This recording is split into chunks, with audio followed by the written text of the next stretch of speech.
আজ করে দেখাবো সবচেয়ে কম উপকরণ দিয়ে খিচুড়ি। প্রথমে 1 কাপ ডালিয়া আর 1 কাপ মুগের ডাল ভালো করে ধুয়ে নিতে হবে। ডালিয়া ছাড়াও চাল দিয়েও করতে পারেন। এরপর একটা কড়াই নিয়েছি, এর মধ্যে ধুয়ে রাখা ডালিয়া আর কেটে রাখা আলু, টমেটো আর দিয়ে দেব আদা, কাঁচা লঙ্কা বাটা, নুন, হলুদ। এই সব উপকরণগুলো ভালো করে হাত দিয়ে মেখে নেব।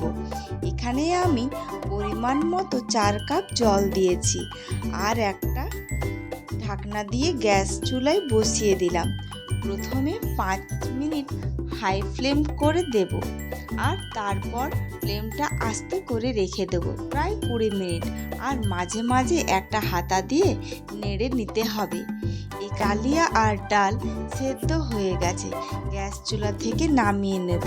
এবার একটা হাতা নিয়ে তার মধ্যে সরিষার তেল, শুকনো লঙ্কা, জিরে দিয়ে সাঁতলে নেব।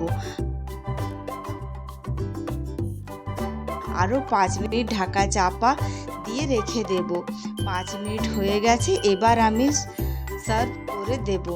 যদি ঘি দিয়ে খাওয়া যায় তাহলে কোনো কথা হবে না। বন্ধুরা, এই রেসিপিটি কেমন লাগলো কমেন্ট করে জানাবেন।